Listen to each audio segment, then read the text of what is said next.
नमस्कार दोस्तों, राम कहानी में एक बार आपका फिर स्वागत है।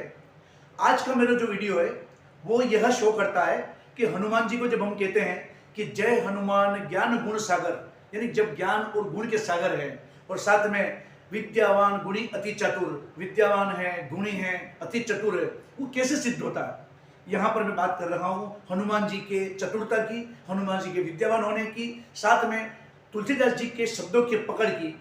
यानी मैं इस वीडियो में बात करने जा रहा हूं कि हनुमान जी ने लंका में प्रवेश कब किया, यानी कितनी बजे किया।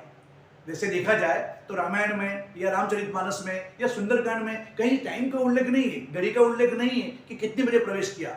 लेकिन तुलसीदास जी के शब्दों का जाल देखिए और उनकी बुद्धिमत्ता देखिए और हनुमान जी की चतुरता देखिए, इससे हमें पता चल जाता है कि हनुमान जी ने लंका में प्रवेश कब किया होगा। मैं बात करता हूं कि हनुमान जी ने कुदका लगाया और लंका तक जाने की कोशिश कर रहे हैं। रास्ते में लंकिनी, सुरसा, सिंहिका, ऐसी बहुत सारी राक्षसियां मिलती है जिनसे हनुमान जी को लड़ना पड़ता है, लेकिन हनुमान जी सबको हरा करके लंका के पास आ जाते हैं। अब देखिए, हनुमान जी सीधा लंका में प्रवेश नहीं करते क्योंकि लंका एक प्रकार की मायावी नगरी थी। मायावी क्यों थी ये भी जान लीजिए कि लंका को बनाया था स्वयं भगवान विश्वकर्मा ने। भगवान विश्वकर्मा ने बड़ी शिद्दत के साथ इस लंका को बनाया और ये लंका ऐसा लगता था जैसे हवा में तैर रही हो, इस प्रकार की सुंदर लंका बनाई थी। और ये बनाई थी शिव जी के लिए। शिव जी ने ये लंका में वास्तु पूजा करने के लिए रावण को पंडित के रूप में आमंत्रित किया। रावण ये लंका देखते ही मंत्र मुग्ध हो गया। उसको लगा इतनी सुंदर लंका शिव जी रह करके करेंगे क्या। शिव जी तो वैसे भी बबूत लगाते हैं, श्मशान निवासी हैं, वो लंका में क्यों रहेंगे। शिव जी ने वास्तु पूजा के रूप में, दक्षिणा के रूप में रावण से कहा कि बोल रावण, तुझे क्या चाहिए दक्षिणा में। रावण ने वो लंका ही मांग ली। यानी इस सुंदर लंका जो विश्वकर्मा द्वारा निर्मित थी वो बड़ी मायावी थी, ऐसा लगता था जैसे हवा में तैर रही हो। वहां पर चूंकि रावण खुद शक्तिशाली था, बहुत ही शक्तियों का भंडार था, मायावी नगरी, राक्षसों की नगरी, वहां हनुमान जी सीधा लंका में प्रवेश नहीं किया। हनुमान जी इंतजार कर रहे हैं कि मैं कब जाऊं। तब उनको देखा कि करीब करीब शाम का समय होगा, 6-7 बजे होंगे। अब आप सोच रहे हैं कि मुझे कैसे पता चला कि शाम का समय होगा। तो तुलसीदास जी ने सुंदरकांड में जो लाइनें उल्लेख की हैं उसको बताता हूं कि शाम के समय उन्होंने कुछ लाइनें, पंक्तियां दी है, वो इस प्रकार हैं कि उनको लगा कि कोई बादल गर्जन हो रहा है उधर और एक बिजलियां चमक रही है। हनुमान जी को लगा कि न तो ये बारिश का मौसम है, ऐसे समय बिजलियां चमकना और बादल गर्जन कैसे, कहीं ये माया तो नहीं। लेकिन हनुमान जी ने एक फिर से अपने चतुरता का उपयोग किया और देखा कि शाम का समय है, राक्षसी है, जरूर ये जो प्रकाश दिख रहा है ये रावण के मुंगट का प्रकाश है। रावण इधर उधर हिलता है तो ऐसा लगता है जैसे कि बिजली चमक रही हो। और जो बादल गर्जन की आवाज आ रही है वो बादल गर्जन की आवाज नहीं बल्कि ये ढोल और नगाड़ों की है। इस प्रकार से हनुमान जी ने चतुरता का उपयोग किया। हनुमान जी विद्यावान थे, उन्हें लग गया कि यहाँ पर अब प्रवेश करना उचित नहीं है। यानी इससे सिद्ध होता है कि उस समय जो समय हो रहा होगा वो करीब करीब शाम का 7 से 9 के बीच का समय होगा। अब बात, हनुमान जी ने सीधा प्रवेश नहीं किया क्योंकि एक तो अनजान नगरी, दूसरा राक्षसों की नगरी, तीसरा मायावी नगरी और चौथा रावण ने इतनी कड़ी सुरक्षा कर रखी थी कि मच्छर भी अंदर प्रवेश नहीं कर सके। अब हनुमान जी ने कहा कि इंतजार करना बहुत सही है। हनुमान जी की साइकोलॉजी देखिए।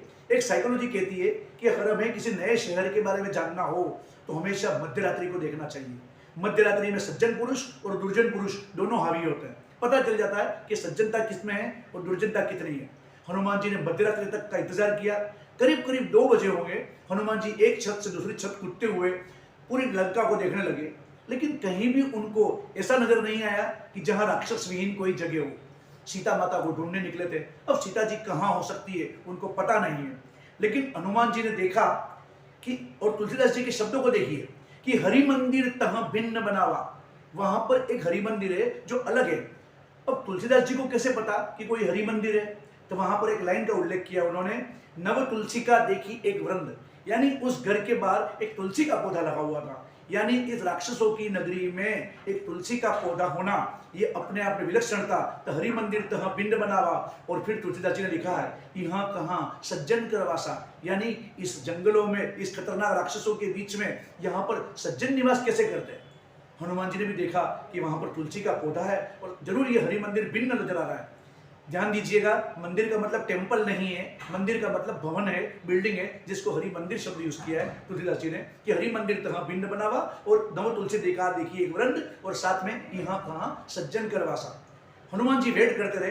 करीब करीब 3-4 बजे होगी, सुबह की ब्रह्म मुहूर्त का समय है। एक सज्जन पुरुष बाहर निकलते हैं, वो तुलसी को प्रणाम करते हैं और हरि हरि का उच्चारण करते हैं। हनुमान जी को लगता है कोई राक्षस तो नहीं, लेकिन उनको देख करके हनुमान जी समझ जाते हैं कि ये और कोई नहीं, इस राक्षसी नगरी के अंदर सिर्फ कोई भद्र पुरुष है तो यही है। इस प्रकार हनुमान जी उनको प्रणाम करते हैं, और जिसको प्रणाम करते हैं वो और कोई नहीं बल्कि रावण का भाई विभीषण था। आगे की कहानी आपने सुन रखी होगी। यहाँ पर मेरे इस वीडियो का उद्देश्य सिर्फ यही है कि कोई टाइम बताना या घड़ी से मिलाना नहीं है कि हनुमान जी का कब प्रवेश होना या कितनी बजे होना था। इस वीडियो का मेरा सिर्फ उद्देश्य यही था कि तुलसीदास जी ने कितने अच्छे शब्दों का उपयोग किया है कि हम समय को समझ जाएं, और हनुमान जी कितने चतुर रहे होंगे जब उन्होंने सीता जी को ढूंढने के लिए किस समय का उपयोग किया और जाकर के किससे मिलना। इतनी बड़ी लंका, अनजान शहर, इसमें किससे जाकर के मिलना, तो उन्होंने पूरी लंका में आखिर सज्जन पुरुष ढूंढ ही लिया, वो भी कैसे, ब्रह्म मुहूर्त में प्रवेश करके। तो आइए, अगर आपको मेरा वीडियो अच्छा लगा हो तो प्लीज इसको लाइक और शेयर कीजिएगा, और अभी तक आपने सब्सक्राइब नहीं किया है तो सब्सक्राइब कीजिएगा, क्योंकि मैंने एक सर्वे में पाया कि अभी तक जितने लोग मेरी वीडियो देखते हैं उसमें अधिकतर लोगों ने सब्सक्राइब नहीं किया है। अगर आप भी उनमें से एक हैं तो प्लीज सब्सक्राइब कर दीजिएगा। Thank you.